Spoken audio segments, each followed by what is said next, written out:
আসসালামু আলাইকুম সবাইকে। আজকে আমি যে ভিডিও নিয়ে কথা বলবো সেটি খুবই ইন্টারেস্টিং এবং খুবই ইনফরমেটিভ সবার জন্য, যারা প্ল্যান করতেছেন আফটার এইচএসসি যে বিদেশে স্টাডি করার জন্য, বিশেষ করে ডেনমার্কে। যে স্টাডির প্ল্যানটা কীরকম হতে পারে আফটার এইচএসসি। সো এই ব্যাপারটি নিয়ে আমি কথা বলবো। আর ভিডিও শুরু করার আগে অবশ্যই বলতেছি, আজকের ভিডিওটি একটু বড় হবে। আপনারা দয়া করে A to Z ভিডিওটা দেখবেন একদম প্রথম থেকে শেষ পর্যন্ত, তাহলে আপনারা একটা ভালো ইনফরমেশন পাবেন এবং ভালো একটা আইডিয়া পাবেন যে আপনাদের প্ল্যানটা কি হওয়া উচিত after HSC only for Denmark. So যারা ইন্টার কমপ্লিট করার পর ম্যাক্সিমাম স্টুডেন্ট আমরা যারা বিদেশে পড়তে ইচ্ছুক, সেটা হইতে পারে আপনার কানাডা, ইউরোপের কোনো কান্ট্রি অথবা অন্যান্য দেশ, আমরা ম্যাক্সিমাম স্টুডেন্টে কিন্তু প্ল্যান করে থাকি যে আফটার এইচএসসি আমরা যদি কোনো বিশ্ববিদ্যালয়ে ভর্তি না হই, বাংলাদেশে কোনো পাবলিক ইউনিভার্সিটিতে চান্স না পাই অথবা কোনো প্রাইভেটে পড়তে ইচ্ছুক না হই, তাহলে আমরা চাই যে আমি বিদেশে পড়াশোনা করতে যাব, সেটা ভালো একটা কান্ট্রি, অবশ্যই অনেক বেশি সুযোগ সুবিধা মেনটেন করে আমরা আগাবো। তো আমরা কিন্তু মূলত প্ল্যানটা করি হচ্ছে ইন্টারের পরেই আর কি। সো যেহেতু আমি ইন্টারের পরে আসছি এই ডেনমার্কে পড়াশোনা করার জন্য, এবং আমি লাস্ট সেমিস্টারে আছি, এই বছরই পড়াশোনা শেষ করব ইনশাল্লাহ, আমার ব্যাচেলর কমপ্লিট করব। তো আমি মনে করলাম যে যারা এইচএসসির পরে কী ধরনের প্ল্যানে আগাইতে চান, যে অ্যাজ ইন্টারন্যাশনাল স্টুডেন্ট হিসেবে from my country Bangladesh, so তাদের জন্য ভিডিওটা, আজকের এই ভিডিওটি। আমি এই ভিডিওতে আপনাদের যে পসিবিলিটিস, যে একটা স্টুডেন্ট কী ওয়েতে গেলে তার ভিসাটা হইতে পারে, অথবা কী ওয়েতে সে যাওয়ার পরে তার ভিসা সাকসেসফুল হবে, এবং মোটামুটি সকল প্রসিজার নিয়ে আজকে আমি আলোচনা করব। সো সবাইকে welcome to my channel again, এবং আশা করি আজকের এই ভিডিও থেকে আপনারা অনেক ইনফরমেশন পাবেন এবং অনেক উপকৃত হবেন। সো ভিডিও শুরু করা যাক। আমরা যারা বাংলাদেশ থেকে বিদেশে পড়াশোনা করতে আসতে ইচ্ছুক অথবা ইন্টারন্যাশনাল স্টুডেন্ট হিসেবে, তাদের ম্যাক্সিমাম প্ল্যান থাকে যে আফটার এইচএসসি আমরা চলে যাব অথবা অ্যাপ্লিকেশন করব। তো এই ক্ষেত্রে আপনার কীরকম প্রিপারেশন নেওয়া দরকার অ্যাজ এ স্টুডেন্ট হিসেবে, কী কী ডকুমেন্টস লাগবে, কোন ধরনের ব্যাপারগুলো আপনার মাথায় থাকা দরকার, সেইগুলোর ব্যাপারে আপনাকে একটু আইডিয়া আমি দিচ্ছি। আফটার এইচএসসির পরে প্ল্যান করবেন যে বিদেশ আসার জন্য, অর্থাৎ যেখানেই হোক, ডেনমার্ক অথবা অন্যান্য দেশে যদি আপনি অ্যাপ্লিকেশন করতে চান, তখন অবশ্যই এর আগ থেকে আপনি আইএলটিএস একটা প্রিপারেশন নেবেন। যে আইএলটিএস বই কিনে, ক্যামব্রিজের যেই বইগুলো আছে সেই বইগুলো কিনে আপনি দেখতে পারেন যে একাডেমিক যেই মডিউলগুলো, যে টেস্ট কীভাবে হইতে পারে একটা আইডিয়া নেবেন এবং ভালো একটা প্রিপারেশন নেবেন। যদি আপনার আইএলটিএসে প্রথমবারে যদি আপনি মোটামুটি আপনার রিকোয়ারমেন্ট ফুলফিল করতে পারেন, তাহলে অবশ্যই ভালো। তবে যেহেতু আপনি প্ল্যান করবেন আফটার এইচএসির পরে আপনি দেশে থাকবেন না, আপনি চলে যাবেন হায়ার এডুকেশনের জন্য বিদেশে, সেক্ষেত্রে অবশ্যই এর আগ থেকে আপনি আইএলটিএস একটা প্রিপারেশন নিয়ে রাখবেন। ডেনমার্কে কখনোই আইএলটিএস ছাড়া আপনি ভর্তি হতে পারবেন না, অ্যাপ্লিকেশন করতে পারবেন না। এটা হচ্ছে ডেনমার্কের সর্বনিম্ন যে রিকোয়ারমেন্ট ডেনমার্কে, সেটি হচ্ছে ওভারঅল 6, আইএলটিএস স্কোর 6। এটা শুধুমাত্র ব্যাচেলর ডিগ্রির ক্ষেত্রে নিলসব্রুক এবং হচ্ছে ইন্টারন্যাশনাল বিজনেস একাডেমির ক্ষেত্রে, এবং পাবলিক ইউনিভার্সিটির ক্ষেত্রে হচ্ছে সেটা 6.5। ইন্টারের পরে শুরু করি হচ্ছে ব্যাচেলর ডিগ্রি, যে একটা স্টুডেন্ট সে কী ওয়েতে গেলে ডেনমার্কে ব্যাচেলর ডিগ্রি অর্জন করতে পারবে। এখন এখানে দুইটা ওয়ে আছে, একটা ওয়ে হচ্ছে পাবলিক ইউনিভার্সিটি, আর একটি হচ্ছে প্রাইভেট ইউনিভার্সিটি। সো প্রাইভেট ইউনিভার্সিটির ক্ষেত্রে যদি আপনি আফটার এইচএসসি অ্যাডমিশন নিতে চান, তাহলে আপনাকে দুইটা অপশন এখানে আছে, একটা হচ্ছে ইন্টারন্যাশনাল বিজনেস একাডেমি, আর একটি হচ্ছে নেলসব্রো কোপেনহেগেন বিজনেস কলেজ। এই দুটা হচ্ছে আপনি আফটার এইচএসসি ইন্টারের পরপরই আপনি অ্যাপ্লিকেশন করতে পারবেন। এখানে রিকোয়ারমেন্টস হচ্ছে শুধু আইএলটিএস 6 লাগবে, আর বাকি রিকোয়ারমেন্টস যেই 13 বছর যেই এক্সপিরিয়েন্স, আপনার এইচএসসি আপনাকে 1 বছর পড়তে হবে বাংলাদেশের কোনো ইউনিভার্সিটিতে, এটা আপনাকে ফিল আপ করতে হবে না। দ্যাট মিনস আপনি আফটার এইচএসসি আপনি ইজিলি এই দুইটা ইনস্টিটিউশনে আপনি অ্যাপ্লিকেশন করতে পারবেন। Public university for bachelor as international student হিসেবে আপনাকে আফটার এইচএসসির পরে 1টা বছর আপনাকে বাংলাদেশের যে কোনো ইউনিভার্সিটিতে পড়তে হবে। দ্যাট মিনস আপনাকে 1টা বছর পড়ার পরে 13 বছরের যেই এডুকেশন এক্সপিরিয়েন্সটা, এটা দেখাইতে হবে, প্রুভ করতে হবে যে না, আপনি বাংলাদেশের কোনো একটা ইউনিভার্সিটিতে এই সাবজেক্টে পড়েছেন, অর্থাৎ 1 বছর পড়েছেন। দ্যাট মিনস 13 বছর এক্সপিরিয়েন্স নেওয়ার পরে আপনার আইএলটিএস স্কোর থাকতে হবে 6.5। যখন আপনি 6.5 এবং একটা বছর আপনি একটা ইউনিভার্সিটিতে পড়বেন, তখন আপনি ডেনমার্কের কোনো পাবলিক ইউনিভার্সিটিতে অ্যাপ্লিকেশন করতে পারবেন। এটা হচ্ছে আপনার যে কোয়ালিফিকেশন অর্জন করার যে অ্যাপ্লিকেশন যে ক্রাইটেরিয়াটা, এটা হচ্ছে পাবলিক ইউনিভার্সিটির ক্ষেত্রে। কিন্তু প্রাইভেট ইউনিভার্সিটির ক্ষেত্রে আপনাকে এই ধরনের যেই 13 বছর অর্থাৎ আফটার এইচএসির পরে 1 বছর বাংলাদেশে পড়তে হবে, এই ধরনের রিকোয়ারমেন্ট নাই। আমি আপনাদেরকে প্রথমেই বলেছি যে কোপেনহেগেন বিজনেস কলেজ এবং ইন্টারন্যাশনাল বিজনেস একাডেমির ক্ষেত্রে এটা 12 বছর পরেই করা যাবে। তবে আমি বলবো যে এটা সবচেয়ে সুবিধা হচ্ছে পাবলিক ইউনিভার্সিটিতে পড়া।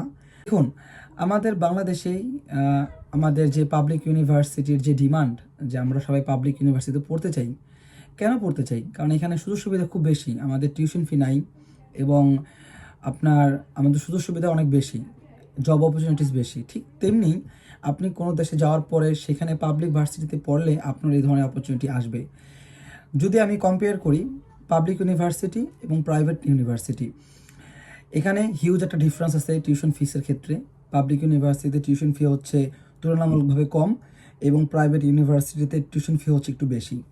পাবলিক ইউনিভার্সিটি হচ্ছে আপনার একটা লং টার্মের কোর্স, এখান থেকে আপনি অনেক শিক্ষা অর্জন করতে পারবেন, ওরা এখানে ড্যানিশ ডিগ্রি প্রদান করে। কিন্তু প্রাইভেট ইউনিভার্সিটির ক্ষেত্রে আপনাকে 3 বছরের ডিগ্রি নিতে হবে যদি সেটা ব্রিটিশ ডিগ্রি হয়, এবং আমেরিকান প্রোগ্রামের ক্ষেত্রে 4 বছর। তার মানে হচ্ছে আপনি একটা শর্ট টার্মের মধ্যে হচ্ছে আপনি শেষ করতে পারবেন আপনার ব্যাচেলর ডিগ্রিটা প্রাইভেটে। আর পাবলিকের ক্ষেত্রে যখন আপনি আপনার ব্যাচেলর কোর্স কমপ্লিট করবেন, তখন ওরা আপনাকে 2 বছরের এস্টাবলিশমেন্ট দিবে। দেওয়ার পরে আপনি 2 বছরের মধ্যে আপনি জব সার্চ করতে পারবেন আপনার সাবজেক্ট রিলেটেড, যে আপনি কোন ফিল্ডে চাকরি করতে পারছেন। কিন্তু প্রাইভেট ইউনিভার্সিটির ক্ষেত্রে আপনাকে অনলি 6 মান্থ দিবে। সো এটা খুবই কম সময়, এই সময়ে কিছুই করা যায় না, কারণ অনেক কিছু রিকোয়ারমেন্ট ফুলফিল করা লাগে চাকরির ক্ষেত্রে। সো এটা অনেক বড় বাধা। সো আমি অ্যাজ ইন্টারন্যাশনাল স্টুডেন্ট হিসেবে বলবো, যারা আপনারা আফটার এইচএসসি পরে প্ল্যান করতেছেন ডেনমার্কের জন্য ব্যাচেলর ডিগ্রি, তাদের ক্ষেত্রে বলবো যে পাবলিকের ব্যাপারটা নিয়ে আপনারা অবশ্যই ভাববেন। যদিও 1 বছর লাগবে বাংলাদেশে পড়াশোনা করতে এক্সট্রা, তো এই সময়ের মধ্যে আপনি 1 বছর কমপ্লিট করলেন এবং আইএলটিএসে ভালো টেস্ট করে নিতে পারলেন, যেহেতু আপনার 6.5 লাগবে। তো আমি রিকমেন্ড করবো পার্সোনালি যে পাবলিকে ট্রাই করার ক্ষেত্রে। তো এখন আসুন, অ্যাজ এ ব্যাচেলর স্টুডেন্ট হিসেবে আপনার কী ধরনের ডকুমেন্টস লাগবে এবং কিভাবে আপনি প্রিপারেশন নেবেন, এই ব্যাপারটা নিয়ে একটু কথা বলি। সো আমি প্রথমেই বলি, আপনি যদি প্রাইভেট ইউনিভার্সিটিতে আসতে চান, তাহলে হচ্ছে আপনার একাডেমিক সার্টিফিকেটগুলো লাগবে, একাডেমিক ট্রান্সক্রিপ্ট লাগবে, মোটিভেশনাল লেটার লাগবে, দেন আর্টসের যেই স্কোরের যে সার্টিফিকেটটা, সেই সার্টিফিকেট লাগবে। এইগুলা দিয়ে হচ্ছে আপনি ভার্সিটির যেই অ্যাপ্লিকেশন পোর্টাল আছে সেখান থেকে আপনি অ্যাপ্লিকেশন করতে পারবেন। এটা হচ্ছে প্রাইভেট ইউনিভার্সিটির ক্ষেত্রে। পাবলিক ইউনিভার্সিটির ক্ষেত্রে আমি যে ডকুমেন্টসগুলোর কথা বললাম সেগুলো লাগবে। এর পাশাপাশি আপনি যে বাংলাদেশে 1 বছর পড়বেন, যে 1 বছর পড়ার যে প্রুফ, সেটা হইতে পারে মার্কশিট অথবা সেটা হইতে পারে ভার্সিটির কোনো ট্রান্সক্রিপ্ট।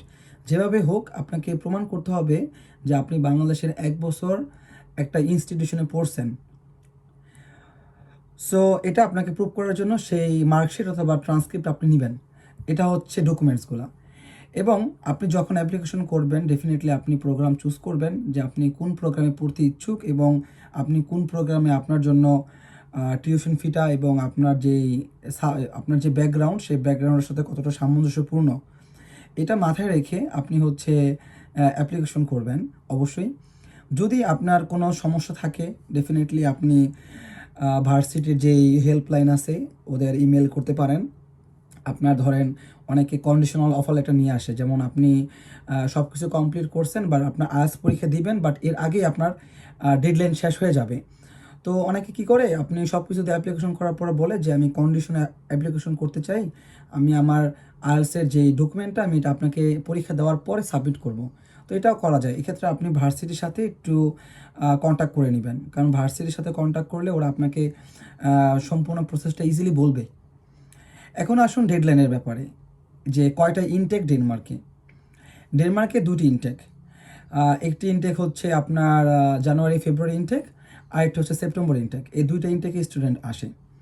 তো আমি একটা কথা বলি আপনাদেরকে, সবচেয়ে মজার বিষয় হচ্ছে যে যারা সেপ্টেম্বর ইনটেকে আসেন তাদের ভিসা রেশিওটা একটু ভালো, তাদের ভিসাটা অনেক হয়, কারণ সেপ্টেম্বরে হচ্ছে অনেক স্টুডেন্ট ঢোকে অ্যাজ ইন্টারন্যাশনাল স্টুডেন্ট হিসেবে। বাট জানুয়ারি এবং ফেব্রুয়ারি যে সেশনটা, এখানে হচ্ছে স্টুডেন্ট কম ঢুকতে পারে, কারণ ওদের অনেক সাবজেক্ট থাকে না, অ্যাভেলেবল থাকে না, যেহেতু ইংলিশ টট প্রোগ্রাম আপনাকে চুজ করতে হবে। আর এখন আসুন যে ডেডলাইনের ব্যাপারটি, আমি ডেডলাইনটি কীভাবে চুজ করব। আপনি যখন কোনো প্রোগ্রাম সার্চ করবেন ডেনমার্কের, সেখানে ভার্সিটিতে আপনি পেয়ে যাবেন, সেখানে ভার্সিটিতে সকল ধরনের ডেডলাইন, আপনাকে কী ধরনের প্রসিজার আগাতে হবে সেই ভার্সিটির ওয়েবসাইটে আপনাকে বলে দিবে। তো আপনি ভার্সিটি চুজ করলেন, ভার্সিটি চুজ করার পরে প্রোগ্রাম চুজ করলেন, এই প্রোগ্রাম চুজ করার পরে হচ্ছে আপনি সেখানে দেখতে পারবেন যে আপনার কি ধরনের ডকুমেন্টস লাগবে, ডেডলাইন কখন, আপনি কখন কি সাবমিশন করবেন, অ্যাপ্লিকেশন করার পর অফার লেটার আসার পরে আপনাকে কোন ধরনের কি ধরনের স্টেপে আগাইতে হবে। এখন আসুন ডেডলাইন। আমরা সবাই জানি যে যেহেতু ডেনমার্কে দুটি ইনটেক আছে, জানুয়ারি ফেব্রুয়ারি এবং সেপ্টেম্বর। তো জানুয়ারি ফেব্রুয়ারির জন্য অ্যাপ্লিকেশন পোর্টাল হচ্ছে ম্যাক্সিমাম ইউনিভার্সিটিতে জুলাই থেকে শুরু হয়, জুলাইয়ের 1 তারিখ থেকে শুরু হয়ে অগস্ট পর্যন্ত থাকে। তার মানে হচ্ছে জুলাই এবং অগস্ট এই 2টা মাস থাকে হচ্ছে অ্যাপ্লিকেশন পোর্টাল। ইউনিভার্সিটিতে অ্যাপ্লিকেশন করার জন্য আপনি জুলাই এবং অগস্ট পাচ্ছেন। এটা হচ্ছে জানুয়ারি এবং ফেব্রুয়ারি ইনটেকের জন্য। এবং কিছু কিছু ইউনিভার্সিটি আছে অগস্টের 15 তারিখ পর্যন্ত হচ্ছে আপনার ডেডলাইন থাকে। অনেক ইউনিভার্সিটি আছে হচ্ছে অগস্টের শেষ করার পরেও সেপ্টেম্বরের ফার্স্ট উইক পর্যন্ত থাকে। এটা ভার্সিটি ডিপেন্ড করে এবং প্রোগ্রাম ডিপেন্ড করে। বাট সবচেয়ে বেশি সেফ হচ্ছে জুলাই থেকে অগস্টের 15 তারিখের মধ্যে। এটা হচ্ছে জানুয়ারি ফেব্রুয়ারি ইনটেকের জন্য। এখন যারা সেপ্টেম্বর ইনটেকে আসবেন তাদের ক্ষেত্রে ডেডলাইনটা কি আমি বলি। ডেনমার্কে যারা পাবলিক ইউনিভার্সিটি অ্যাপ্লিকেশন করবেন তাদের ক্ষেত্রে হচ্ছে কিছু কিছু ইউনিভার্সিটি আছে জানুয়ারি 15 তারিখ হচ্ছে ওদের ডেডলাইন সেপ্টেম্বর ইনটেকের জন্য। এবং কিছু কিছু ইউনিভার্সিটি আছে যেমন সাউদার্ন ডেনমার্ক এবং অলব্রুক ইউনিভার্সিটি, এই 2টা ইউনিভার্সিটি একটু বেশি সময় দেয়। তার মানে আপনি ফেব্রুয়ারির 1 তারিখ অথবা ফেব্রুয়ারির 2nd উইক পর্যন্ত আপনি পেতে পারেন। এই 2টা ইউনিভার্সিটি একটু লম্বা সময় আপনাকে ডেডলাইন দেয়, বাট সেফ জোন হচ্ছে জানুয়ারি 15 তারিখ। এবং আমি যে বললাম যে নেলসব্রোক যে প্রাইভেট ইউনিভার্সিটি এবং বিজনেস একাডেমি, ইন্টারন্যাশনাল বিজনেস একাডেমির যেই সেপ্টেম্বর ইনটেকটা, এই ইনটেকের জন্য আপনার ডেডলাইনটা একটু বেশি। তার মানে হচ্ছে সেপ্টেম্বর ইনটেকের জন্য ফর নেলসব্রোক এই ডেডলাইন হচ্ছে আপনার মের 15 তারিখ পর্যন্ত থাকে, এরপরে আপনি ডেডলাইন পাবেন না। আর বিজনেস একাডেমির জন্য হচ্ছে আপনি জুন পর্যন্ত পাবেন, জুন পর্যন্ত থাকবে আপনার সেপ্টেম্বর ইনটেকের জন্য, ওরা একটু লম্বা সময় নেয়। বাট আমি পার্সোনালি রিকমেন্ডেশন করব যারা তাদের লাইফ নিয়ে অনেক কনসার্ন, ক্যারিয়ার নিয়ে অনেক কনসার্ন, তারা ডেফিনেটলি পাবলিকের ব্যাপারে একটু আগায় যান। কারণ পাবলিকে পড়লে আপনার ফ্যাসিলিটিস খুব ভালো, আপনার জব অপরচুনিটিস ভালো, টিউশন ফি কম, এবং ডেনমার্কে যে ধরনের ফ্যাসিলিটিস আছে, যে অ্যাকোমোডেশন সিস্টেমটা, পাবলিকে পড়ার পরে আপনার ট্রান্সপোর্টেশন খরচ খুব কম হবে, আপনার যে ডরমেটরিটা আছে স্টুডেন্ট হাউজিং সেখানে খরচ কম, সব মিলিয়ে আপনার পাবলিক ইউনিভার্সিটিতে পড়লে আপনার অনেক অপরচুনিটিস আছে। সো যেহেতু আপনি আফটার এইচএসির পরে প্ল্যানটা করবেন 13 বছরের ক্ষেত্রে, এটা হচ্ছে অনেক সেফ এবং আপনার ক্যারিয়ারের জন্য খুব ভালো। তো এখন আসুন যে আপনি কী কী ব্যাপারগুলো মাথায় রাখবেন যখন আপনি ব্যাচেলরের জন্য প্রিপারেশন নেবেন আফটার এইচএসসি। আপনাকে অবশ্যই মাথায় রাখতে হবে যে আপনি যে প্রোগ্রামে আসবেন সেই প্রোগ্রামে আপনি কতটুকু জানেন, সেই প্রোগ্রামটা কি। এবং কারণ অনেক সময় পাবলিক ইউনিভার্সিটি যখন আপনি অ্যাপ্লিকেশন করবেন 13 বছরের যে রিকোয়ারমেন্ট ফুলফিল করার পর এবং IELTS 6.5 থাকার পর, পাবলিক ইউনিভার্সিটির ক্ষেত্রে অনেক সময় ভার্সিটি অ্যাপ্লিকেশন করার পরে ভার্সিটি আপনাকে একটা অনলাইন টেস্ট নেবে, যে ওরা জিজ্ঞেস করবে যে আপনি কেন ওদের ইউনিভার্সিটি চুজ করছেন, কেন এই প্রোগ্রামে আসলেন, এই প্রোগ্রাম সম্পর্কে জানতে চাবে। এটা হইতে পারে 30 মিনিটসের, 40 মিনিটসের, 20 মিনিটসের একটা ইন্টারভিউ, অনলাইন ইন্টারভিউ। এটা কিন্তু অফার লেটার আসার আগে 2টা প্রসেস, একটা হচ্ছে অ্যাপ্লিকেশন করা, অ্যাপ্লিকেশন করার পরে হচ্ছে অফার লেটার আসলে আপনার যে মেন কাজটা সেটা শুরু হয় কিন্তু।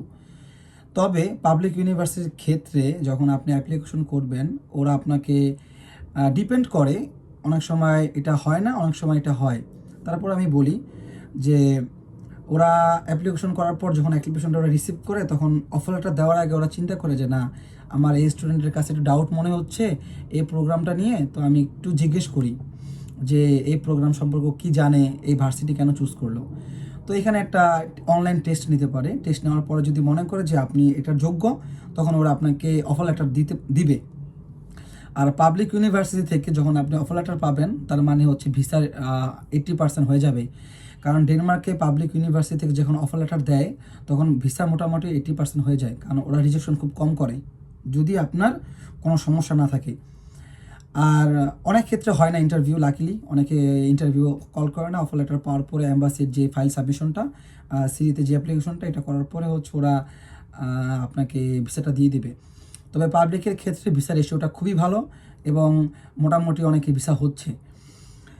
এখন প্রাইভেট ইউনিভার্সিটির ক্ষেত্রে আমি আসি। প্রাইভেট ইউনিভার্সিটির ক্ষেত্রে যখন আপনি আসবেন তখন হচ্ছে অ্যাপ্লিকেশন করার পরে ওরা আপনাকে কোনো ধরনের ইন্টারভিউ কল করবে না অনলাইন, যেটা প্রোগ্রাম সম্পর্কে। ওরা আপনাকে অফার লেটার দিবে। অফার লেটার দিতে হয়তো বা এক সপ্তাহ 2 সপ্তাহ 1 মাস অথবা 1 মাস 15 দিন লাগতে পারে। তো অফার লেটার আসার পরে হচ্ছে আপনার যে যত ধরনের টিউশন ফি প্রদান করতে হবে, টিউশন ফি প্রদান করার পরে হচ্ছে ওরা আপনাকে একটা ফর্ম পাঠাবে। সেই ফর্ম দিয়ে আপনি অ্যাপ্লিকেশন করবেন বিএফএসে, মানে অ্যাপ্লিকেশন সেন্টার আপনি ফাইল সাবমিশন করবেন। ফাইল সাবমিশন করার পরে হচ্ছে আপনাকে ইন্টারভিউ ডাকবে। প্রাইভেট ইউনিভার্সিটির ক্ষেত্রে আপনাকে অ্যাম্বাসি ইন্টারভিউ হচ্ছে একদম ডাকবেই 100%। তখন আপনার ভিসা ডিপেন্ড করে যে ওরা ভিসা দিবে কি দিবে না, আপনি কতটা কনফিডেন্ট আপনার এডুকেশনের ব্যাপারে, যে আপনি ডেনমার্কে পড়তে চান, এই প্রোগ্রাম সম্পর্কে জানতে চাবে, ভার্সিটি রিলেটেড যেটা। তো এই ইন্টারভিউ আপনাকে প্রুভ করতে হবে যে না আপনি যে প্রোগ্রাম চুজ করেছেন এবং আপনি কেন ডেনমার্কে আসতে চান, আপনার যে মোটিভেশনটা সেটা আপনাকে প্রুভ করতে হবে। তো প্রাইভেট ইউনিভার্সিটিতে যখন আপনি ইন্টারভিউ ফেস করবেন এম্বাসিতে, তখন আপনাকে অনেক ধরনের প্রশ্নের সম্মুখীন হবে। যারা বিজনেস থেকে সায়েন্স থেকে বিজনেসে সুইপ করবেন কোর্স, কারণ প্রাইভেট ইউনিভার্সিটিতে আপনার সায়েন্স রিলেটেড সাবজেক্ট নাই, সবগুলো বিজনেস রিলেটেড সাবজেক্ট। তখন আপনাকে অনেক ধরনের প্রশ্নের সম্মুখীন হতে হবে। সো সেখানে আপনাকে প্রুভ করতে হবে। সো প্রুভ করার পরে আপনাকে ওরা ডিসিশন দিবে যে আপনার ভিসা হবে কি হবে না। এটা হচ্ছে ঝুলন্ত অবস্থা থাকবে। তবে হ্যাঁ, আপনার ইন্টারভিউ যদি ভালো হয়, আপনার কনফিডেন্স লেভেল এবং আপনার যদি মোটামুটি সব কিছু ঠিকঠাক থাকে, তাহলে ডেফিনেটলি আপনার ভিসা হবে। কিন্তু পাবলিক ইউনিভার্সিটির ক্ষেত্রে আপনি যখন অফার লেটারটা পাবেন, এক্ষেত্রে আপনার ইন্টারভিউ কল, যে অ্যাম্বাসি ইন্টারভিউ কল, এটা হতেও পারে নাও হতে পারে। আর ইন্টারভিউ যদি কল আপনাকে ওরা কল করেও যে ইন্টারভিউ নেওয়ার জন্য, তখন ইন্টারভিউটা অতটা কঠিন হবে না, কারণ ওরা পাবলিক থেকে অফার লেটার আপনি পেয়েছেন, তার মানে আপনার জন্য ব্যাপারটা খুবই ইজি হবে। সো এটা হচ্ছে আপাতত আফটার এইচএসসি যে প্ল্যানটা করবেন। আর আমি আরেকটা কথা বলি, অবশ্যই আপনি আইএলটিএস স্কোরের জন্য 6.5 ডেফিনেটলি একটা সেফ স্কোর। এবং প্রাইভেটের ক্ষেত্রে যেহেতু বললাম যে 6 লাগবে, এখানে হচ্ছে আপনার প্রতিটা ব্যান্ডে 5.5-এর নিচে থাকা যাবে না। আর পাবলিকের ক্ষেত্রে যেহেতু 6.5 লাগবে, তখন আপনাকে কোনো ধরনের ইন্ডিভিজুয়াল কোনো স্কোর কাউন্ট করবে না, ওরা হচ্ছে টোটাল কাউন্ট করবে 6.5। সো এই হচ্ছে প্রিপারেশন। আপনারা যখন অ্যাপ্লিকেশন করবেন অথবা কখন ভাববেন যে ডেনমার্কে আসবেন ব্যাচেলারের জন্য, সো এই ব্যাপারগুলো আপনাকে মাথায় রাখতে হবে। সো এটা হচ্ছে আজকের যে plan, education plan after HSC, কী প্ল্যানে আপনি ব্যাচেলারের জন্য আগাবেন। তবে আমি আবারও বলি, পাবলিক ইউনিভার্সিটি হচ্ছে এ লেভেলে আছে আর প্রাইভেট ইউনিভার্সিটি এ লেভেলে আছে। তো আপনার ক্যারিয়ারের জন্য যদি আপনি চিন্তা করেন, তো ডেফিনেটলি আপনি পাবলিকের দিকে যাবেন। অবশ্যই পাবলিক হচ্ছে আপনার জন্য বেস্ট অপরচুনিটিস। সো ভালো থাকবেন সবাই। ডেফিনেটলি আমি নতুন ভিডিও দেওয়ার জন্য ট্রাই করব। আর আমি খুব ব্যস্ত, এখানে লাইফটা খুবই ব্যস্ত, যে সময় পাওয়া যায় না ভিডিও করার জন্য, এডিটিং করার জন্য। কারণ আমাকে যেহেতু আমি লাস্ট ইয়ারে আসি, আমাকে অনেক পড়াশোনা করতে হচ্ছে এবং আমি জব নিয়ে একটু বিজি আছি। সব কিছু মিলিয়ে আমি একটু বিজি থাকার কারণে ভিডিও দেওয়া হচ্ছে না। তবে আপনাদের সাপোর্ট পেলে আমি অবশ্যই রেগুলার ভিডিও দিব। এবং আজকের ভিডিওটা শুধুমাত্র হচ্ছে যারা এইচএসসির পরে প্ল্যান করতেছেন তাদের জন্য। তো সবাই ভালো থাকবেন, দোয়া করবেন এবং অবশ্যই কোনো ধরনের প্রশ্ন থাকলে আমাকে জানাবেন, আমি অবশ্যই উত্তর দেওয়ার ট্রাই করব। সো আজকের মতো এখানেই, সবাই ভালো থাকবেন, সবাই দোয়া করবেন আমার জন্য। আসসালামু আলাইকুম।